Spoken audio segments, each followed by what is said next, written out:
পরম করুণাময় মহান আল্লাহ তাআলার নামে শুরু করছি। নবী করিম সাল্লাল্লাহু আলাইহি সাল্লাম তার জীবনের কয়েকটা বছর তার চাচা হযরত জুবায়ের বিন আব্দুল মুত্তালিব রাদিয়াল্লাহু তাআলা আনহুর সঙ্গে কাটিয়েছিলেন। নবী করিম সাল্লাল্লাহু আলাইহি সাল্লাম একবার তার চাচা জুবায়ের বিন আব্দুল মুত্তালিবের সঙ্গে ইয়েমেন গিয়েছিলেন। পথে তাদের কাফেলা এমন একটি স্থান অতিক্রম করছিল যেখানে একটি অবাধ্য উট ছিল। সেই উট যাত্রীদের পথ অবরোধ করত এবং যাত্রীদেরকে বিরক্ত করত। কিন্তু যখন সেই অবাধ্য উটটি নবী করিম সাল্লাল্লাহু আলাইহি সাল্লামকে দেখতে পেল, সঙ্গে সঙ্গে সে মাটিতে বসে পড়ল এবং মাটিতে তার বুক ঘষতে লাগলো। নবী করিম সাল্লাল্লাহু আলাইহি সাল্লাম তার নিজের উট থেকে নেমে ওই উটে চড়লেন। উটটি তাকে উপত্যকার ওই পারে নিয়ে গেল। এরপর নবী করিম সাল্লাল্লাহু আলাইহি সাল্লাম সেই উটটিকে ছেড়ে দিলেন। যখন কাফেলাটি সফর থেকে ফিরে আসছিল তখন তারা এমন একটি স্থান অতিক্রম করছিলেন যে স্থানে বৃষ্টির কারণে একটি খরস্রোতা পাহাড়ি নদীর সৃষ্টি হয়েছিল। এই খরস্রোতা নদী দেখে নবী করিম সাল্লাল্লাহু আলাইহি সাল্লাম কাফেলার লোকদেরকে বললেন, আপনারা আমাকে অনুসরণ করুন। তারপর নবী করিম সাল্লাল্লাহু আলাইহি সাল্লাম নিশ্চিন্তে সেই উপত্যকায় প্রবেশ করলেন। বাকিরাও নবী করিম সাল্লাল্লাহু আলাইহি সাল্লামকে অনুসরণ করল। মহান আল্লাহ তাআলা তার অসীম কুদরতে সেই খরস্রোতা নদীটিকে শুকিয়ে দিলেন এবং নবী করিম সাল্লাল্লাহু আলাইহি সাল্লাম পুরো কাফেলাকে নিয়ে পার হয়ে গেলেন। মক্কায় পৌঁছার পর লোকেরা এই অদ্ভুত ঘটনা বর্ণনা করতে লাগলো। মক্কার লোকেরা এই ঘটনা শুনে বলল, নিশ্চয়ই আব্দুল্লাহর পুত্র মুহাম্মদের কিছু বিশেষ মর্যাদা রয়েছে। একবার নবী করিম সাল্লাল্লাহু আলাইহি সাল্লামের চাচা আবু তালিব বাণিজ্য করার উদ্দেশ্যে শাম দেশে যাওয়ার ইচ্ছা প্রকাশ করলেন। নবী করিম সাল্লাল্লাহু আলাইহি সাল্লামও তার চাচার সঙ্গে যাওয়ার বায়না করলেন। নবী করিম সাল্লাল্লাহু আলাইহি সাল্লামের চাচা আবু তালিব নবী করিম সাল্লাল্লাহু আলাইহি সাল্লামের এই আবদার শুনে বললেন, হে আমার পুত্র, মহান আল্লাহ তাআলার কসম, আমি অবশ্যই তোমার এই আবদার পূর্ণ করব। অবশেষে আবু তালিব নবী করিম সাল্লাল্লাহু আলাইহি সাল্লামকে সঙ্গে নিয়ে রওনা হলেন। এরপর কাফেলাটি রওনা হয়ে বর্তমানে ইরাকের বসরা অঞ্চলে এসে বিশ্রাম করার জন্য থামল। এখানে বুহাইরা নামক একজন খ্রিস্টান পাদ্রী বসবাস করতেন। বুহাইরার আসল নাম ছিল জার্জিস এবং বুহাইরা ছিল তার উপাধি, কিন্তু তিনি বুহাইরা নামেই অধিক পরিচিত ছিলেন। মক্কার লোকেরা সিরিয়া গমনকালে এখানেই বিশ্রাম করত, কিন্তু বুহাইরা কখনোই মক্কার লোকদের সঙ্গে কথা বলতেন না। কিন্তু এইবার বুহাইরা কাফেলার মধ্যে নবী করিম সাল্লাল্লাহু আলাইহি সাল্লামকে খুবই অবাক হয়ে দেখতে লাগলেন এবং নবী করিম সাল্লাল্লাহু আলাইহি সাল্লামকে খুব মনোযোগ দিয়ে পর্যবেক্ষণ করতে লাগলেন। বুহাইরা দেখতে পেলেন নবী করিম সাল্লাল্লাহু আলাইহি সাল্লামের উপর একটি মেঘ ছায়া দিচ্ছিল। নবী করিম সাল্লাল্লাহু আলাইহি সাল্লাম যেখানেই গমন করছেন সেই মেঘ নবী করিম সাল্লাল্লাহু আলাইহি সাল্লামের সঙ্গে সঙ্গে গমন করছে এবং অনবরত নবী করিম সাল্লাল্লাহু আলাইহি সাল্লামকে ছায়া দিচ্ছে।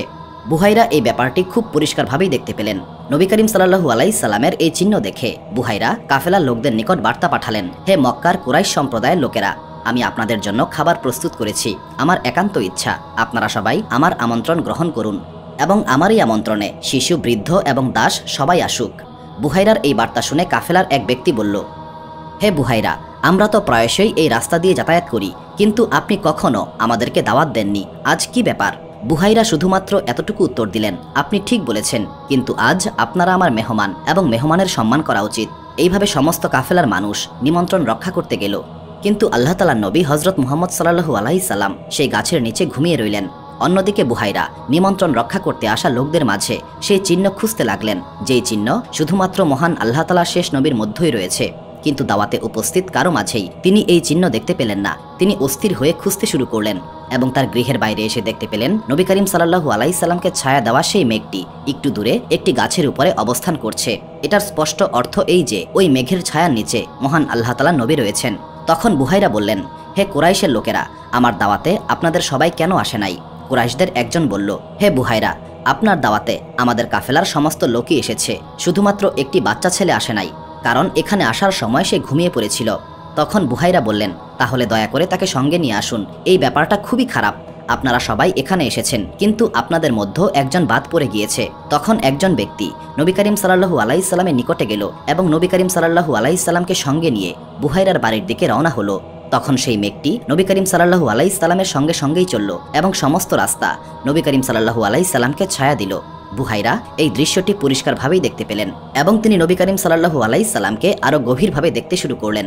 সবার খাওয়া শেষ হলে বুহাইরা নবী করিম সাল্লাল্লাহু আলাইহি সাল্লামের নিকটে এসে বললেন, আমি তোমার নিকট লাত এবং উজ্জার ব্যাপারে কিছু প্রশ্ন করতে চাই। বুহাইরার এই কথা শুনে নবী করিম সাল্লাল্লাহু আলাইহি সাল্লাম বললেন, আমাকে দয়া করে লাত এবং উজ্জার ব্যাপারে কোনো কিছু জিজ্ঞাসা করবেন না।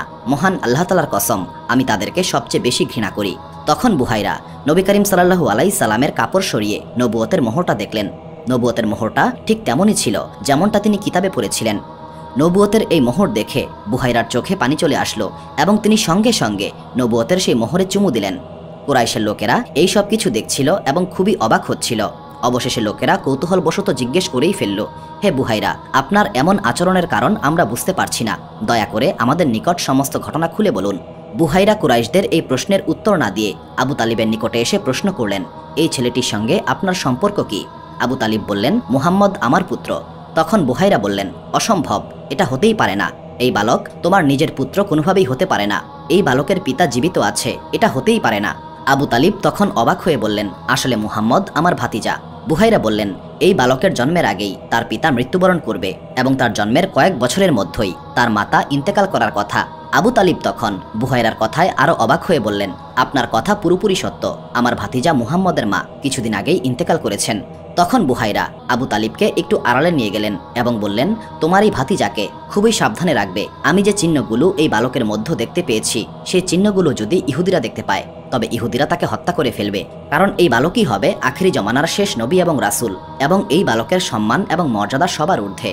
আবু তালিব বুহাইরার এই কথা শুনে অত্যন্ত আতঙ্কিত হয়ে পড়লেন এবং নবী করিম সাল্লাল্লাহু আলাইহি সাল্লামকে সঙ্গে নিয়ে মক্কায় ফেরত এলেন।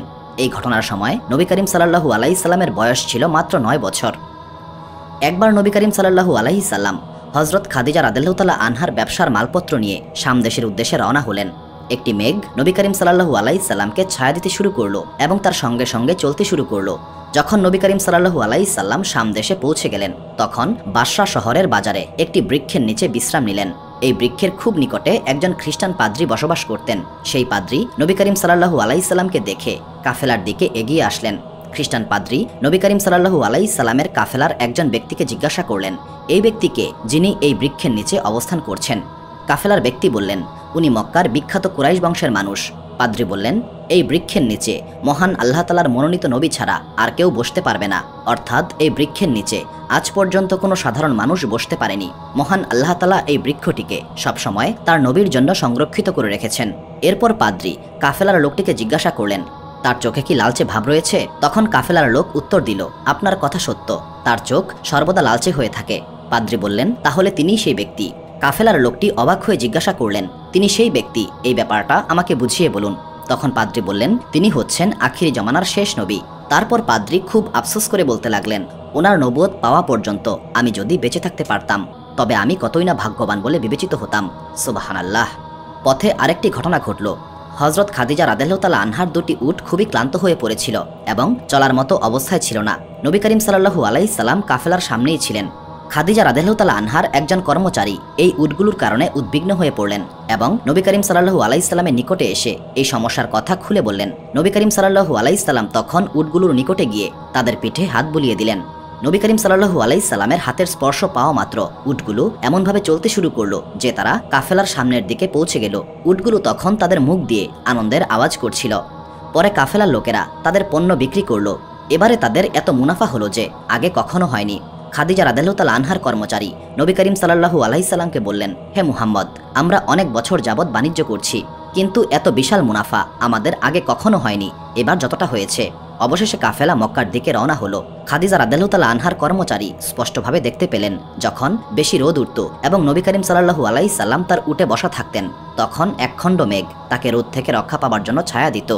বুখারী শরীফ এবং মুসলিম শরীফের বর্ণনা অনুযায়ী হযরত আনাস বিন মালিক রাদিয়াল্লাহু তাআলা আনহু বর্ণনা করেন, নবী করিম সাল্লাল্লাহু আলাইহি সাল্লামের খেদমতে পানি ভর্তি একটি পাত্র উপস্থিত করা হয়েছিল।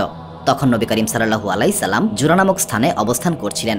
নবী করিম সাল্লাল্লাহু আলাইহি সাল্লাম সেই পাত্রের মধ্যে তার হাত মুবারক রাখলেন এবং সঙ্গে সঙ্গে তার আঙ্গুলের মাঝখান থেকে পানির ঝর্ণা বের হতে লাগলো। সবাই সেই পানি দিয়ে উজু করল। হযরত কাতাদা রাদিয়াল্লাহু তাআলা আনহু বললেন, আমি হযরত আনাস বিন মালিক রাদিয়াল্লাহু তাআলা আনহুকে জিজ্ঞাসা করলাম, আপনারা সংখ্যায় কতজন ছিলেন? তিনি উত্তর দিলেন, 300 বা 300-র অধিক ছিলাম। বুখারী শরীফের বর্ণনা অনুযায়ী হযরত আবু সাঈদ খুদরি রাদিয়াল্লাহু তাআলা আনহু বর্ণনা করেন, হুদাইবিয়ার দিনে আমাদের সংখ্যা ছিল 1400। হুদাইবিয়ার কূপ থেকে আমরা পানি তুলে নিয়েছিলাম, এমনকি এক ফোঁটা পানিও অবশিষ্ট ছিল না। সাহাবীগণ পানি শেষ হয়ে যাওয়ার কারণে উদ্বিগ্ন হয়ে নবী করিম সাল্লাল্লাহু আলাইহি সাল্লামের নিকট উপস্থিত হলেন।